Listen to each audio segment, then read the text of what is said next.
सूर्यवंशी थे, सब लोग आए, सरयू के तट पर सारे लोग एकत्रित हुए। अब बारात चल दी। बारात जब चली, अयोध्या से जनक जी ने मार्ग में जितने नदी थे, जितने नदी पड़ते थे, सारे नदियों पर अयोध्या और जनकपुर के बीच में जितनी नदियां थी, सब पर उन्होंने पुल बनवा दिया। जगह जगह पर उन्होंने खाने पीने का व्यवस्था कर दिया जनक जी ने कि सूर्यवंशी चक्रवर्ती सम्राट महाराज दशरथ जी आ रहे हैं। सारे लोग महाराज जी चले। सीताराम जी की अजब बारात अवध से मिथिला चली। सिया राम जी की अजब बारात राम जी की अजब बारात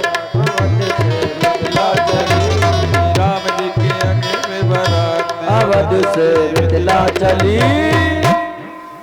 मिथिला चली बारात। सारे बाराती खूब मुझ पर ताव देते हुए जा रहे थे।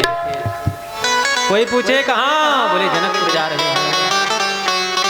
मार्ग में जो गांव पड़ा, गांव वालों ने कहा भैया कहाँ, बोले जनकपुर।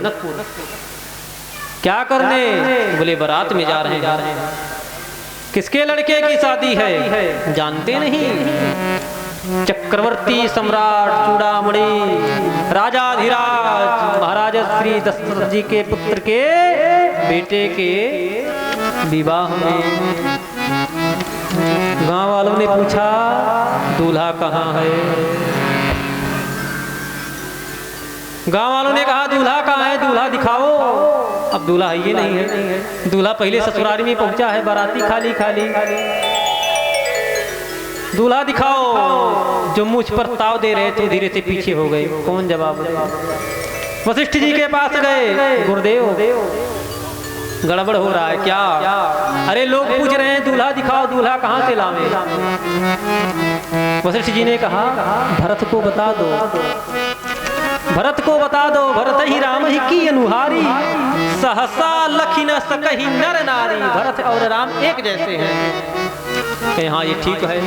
अब तो किसी गांव में जब प्रवेश करते, दूल्हा ये है, पहले बता दे दूल्हा ये है, बिना पूछे। आगे फिर एक गांव पड़ा, एक बूढ़े बुजुर्ग थे भैया, बोले कहाँ, बोले ये दूल्हा है। बोले दूल्हा नहीं, ये बताओ विवाह किस तिथि को है,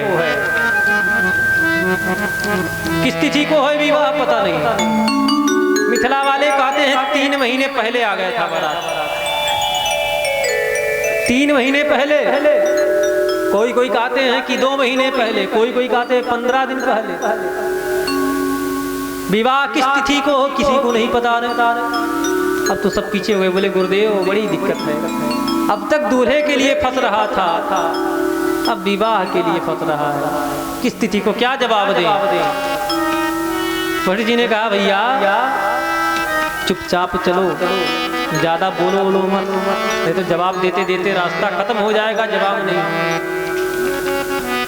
नारायण। बारात जनकपुर पहुंची।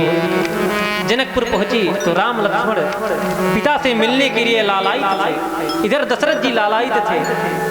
विश्वामित्र जी आए और राम लक्ष्मण को लेकर के आए। तो राम लक्ष्मण ने जब दशरथ जी को प्रणाम किया, दशरथ जी ने जब राम को अपने हृदय से लगाया तो मानो कोई सर्प मणि के बिना तड़प रहा हो। यही उपमा दिए। मणि के बगैर जानो कोई सर्प तड़प रहा हो, मणि मिल गया हो। जब राम जी को दशरथ जी पाए,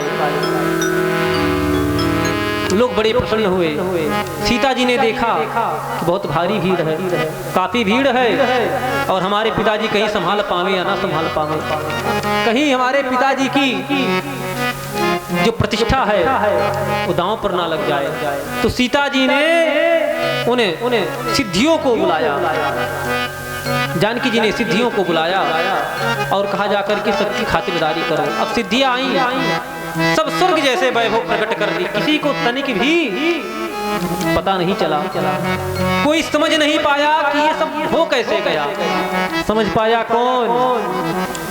राम जी। राम जी सब पूछ गए और मन ही मन हंसे। अब तो काफी दिन तक लोग थे, फिर दिन आया।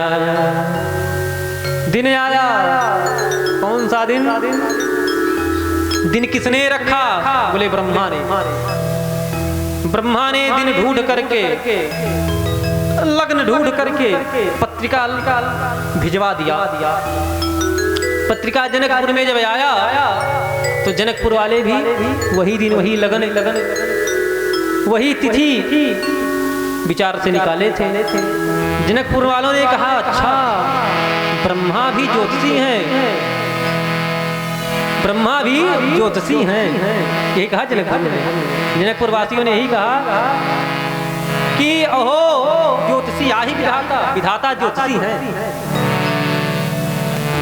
कौन सा दिन आया?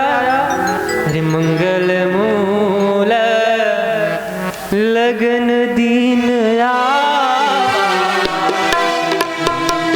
मूल लगन दिन आवा, मेरे तो अगहन मास सुहावा, मेरे तो अगहन मास सुहावा। रहती थी नखत जोग बरवारो, रातीत नखत जोग बरवारो, लगन सोदी विध कीन विचारो, लगन सोदी विध कीन विचारो। बंधुओं, अगहन महीना, अगहन महीना, हिम ऋतु अगहन मास सुहावा। हेमंत ऋतु में अगहन के महीने में वह समय आ गया, वह समय आ गया। लेकिन श्रीमद् वाल्मीकि रामायण अनुसार विवाह अगहन में नहीं हुआ है। वाल्मीकि रामायण अनुसार अगर देखा जाए तो वो तिथि, वो मुहूर्त वैशाख में पड़ रहा है। लेकिन मानस अनुसार अगहन के महीने में वो समय आ गया। विवाह पंचमी तैयारी हुई। इधर तो बारात की तैयारी, जनकपुर में बारात है, तैयारी हो गई। मानो कामदेव ही घोड़ा बन के आ गया। जनुबाज वेश बनाए मनसी, काम ही घोड़ा बनकर आ गया। महाराज दूल्हा सरकार, दूल्हे को तैयार किया गया। भगवान को खूब बढ़िया वस्त्र पहनाया गया, खूब सुंदर वस्त्र पहनाया गया। भगवान के जो सखा थे तैयार किए भगवान को, सब तैयार हुए। सखा जो थे उन्होंने कहा, भैया रघुनंदन पान खा लो, होठ लाल रहेगा, पान खा लो, होठ लाल रहेगा। राम जी ने कहा, हम तो कभी खाए नहीं तो बोले आज खा लो। पान तो खिला दिए, लेकिन अब कभी पान नहीं खा रहे, तो कभी इधर से पान बह जाए, कभी इधर से। तो उनके हाथ में एक रेशमी रुमाल दे दिए। संत जन कहते हैं कि कचरत पान मंद मुस्कान रेशमी रुमाल। भगवान पान खा रहे हैं, मंद मंद मुस्कुरा रहे हैं, और जब पान कहीं से थोड़ा सा बहता है तो ऐसे पूछ लेते हैं। ये शोभा, ये छटा भगवान की है। नारायण जब भगवान चले द्वार पूजा के लिए, सखियां थी महाराज, मिथिला की सखियां, मिथिला की सखियां, वो तो भगवान को खूब गाली देती है। आकर के खड़ी हो गई, कहाँ? बोले ब्याहने आए हैं। बोले घोड़े पे चढ़ के, घोड़े पे चढ़ के।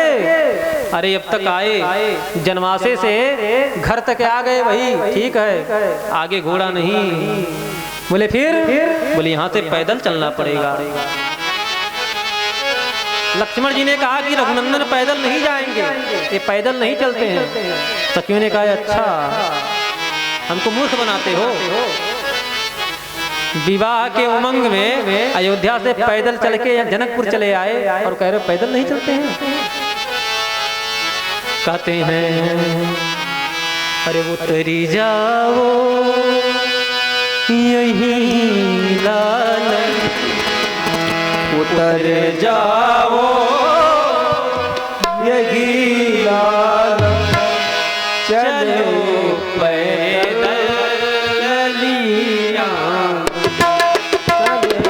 पैदल जहो उतर जाओ यही लाल,